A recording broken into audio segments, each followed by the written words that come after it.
je suis Catherine Navbekti, la secrétaire générale de la Fédération des SGEN CFDT.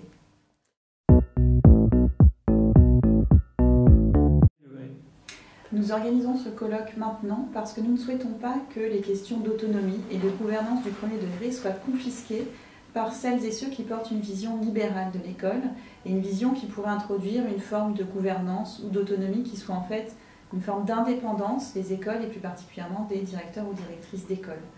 Nous ne souhaitons pas que ce débat soit confisqué, donc le meilleur moyen qu'il ne le soit pas, c'est de le porter nous-mêmes et d'avancer nous-mêmes sur nos idées, nos propositions que nous construisons avec les personnels. L'autonomie pour le SGEN CFDT, c'est une question importante que nous posons aussi bien dans le premier degré que dans le second degré et dans l'enseignement supérieur et la recherche.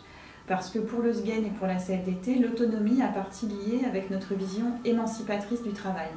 Pour nous, parler d'autonomie des professionnels, c'est envisager leur possibilité d'agir sur leur travail, de donner du sens à leur travail et de ne pas être considérés comme de simples exécutants. Donc pour nous, l'autonomie, c'est l'autonomie d'un collectif de travail. Et c'est une autonomie qui fait que ces collectifs de travail disposent de marges qui peuvent être budgétaires, horaires ou en termes de moyens humains pour mener à bien les missions. Et par contre, ce n'est pas une indépendance, c'est-à-dire que ces collectifs de travail, là en l'occurrence les écoles, n'ont pas vocation à sortir du cadre national de l'éducation nationale. C'est bien une autonomie pour décider des meilleurs moyens d'atteindre les objectifs que la nation fixe à son école.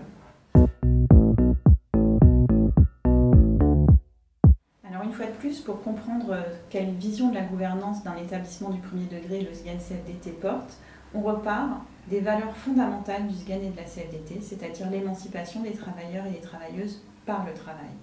Donc il va de soi que pour nous, la gouvernance, ce n'est pas une vision d'une hiérarchie uniforme et descendante.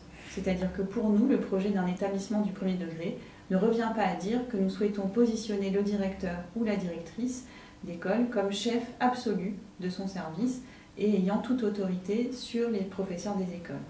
Pour nous, la gouvernance doit être un cadre qui permet de décider démocratiquement de la manière de mener le travail au service des élèves, au service d'une meilleure qualité de vie au travail aussi de l'ensemble des professeurs des écoles. Et cette gouvernance, pour nous, elle doit permettre aux acteurs des écoles et au directeur ou à la directrice en tant qu'il portera une responsabilité particulière tout de même dans cet établissement. Cela leur donnera plus de latitude, plus de légitimité pour le travail partenarial qu'ils ou elles doivent mener avec les partenaires locaux en éducation. Parce que pour le SGEN CFDT, l'école, les écoles du premier degré, maternelle et élémentaire, sont bien partie prenante d'un écosystème d'éducation qui impose de travailler avec la mairie, avec des associations, les associations de parents d'élèves, mais aussi les associations partenaires de l'école, qui peuvent intervenir sur temps scolaire ou hors temps scolaire. Et pour cela, aujourd'hui, les professeurs des écoles, les directeurs et directrices des écoles sont démunis du fait de l'absence de statut d'école. Ils n'ont pas suffisamment d'autonomie et de possibilité de construire eux-mêmes leur partenariat avec des partenaires qui pourtant travaillent très régulièrement dans les écoles pour le bénéfice des personnels et des élèves. C'est une très bonne question puisque parfois on considère que les syndicats ont des propositions qui sont déconnectées du terrain. Et c'est vrai que là on organise un colloque qui est national, qui fait intervenir des experts et qui va avoir une vocation aussi théorique, c'est-à-dire de réflexion théorique sur la question de la gouvernance et de l'autonomie des écoles. Parce que pour nous, la réflexion, elle doit aussi se nourrir des apports théoriques et des réflexions de spécialistes de ces questions-là. Cependant, notre syndicalisme, c'est un syndicalisme de proximité qui est ancré dans notre relation avec les personnels.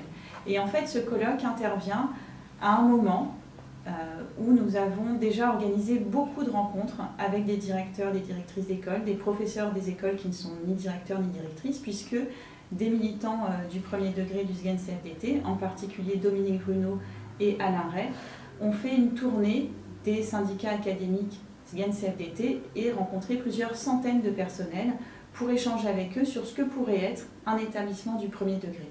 Et ce qui ressort de ces échanges, c'est d'une part qu'on a rencontré un très grand nombre de personnels. Ça montre que la question intéresse les collègues. Ce n'est pas un sujet qu'on parachute, c'est bien un sujet qui intéresse les collègues. Et qui montre aussi, ces échanges montrent aussi qu'il faut sans doute penser une structure qui ne soit pas complètement verrouillée et définie nationalement, mais que ce soit un cadre d'exercice de l'autonomie qui puisse être ajusté en fonction des réalités locales.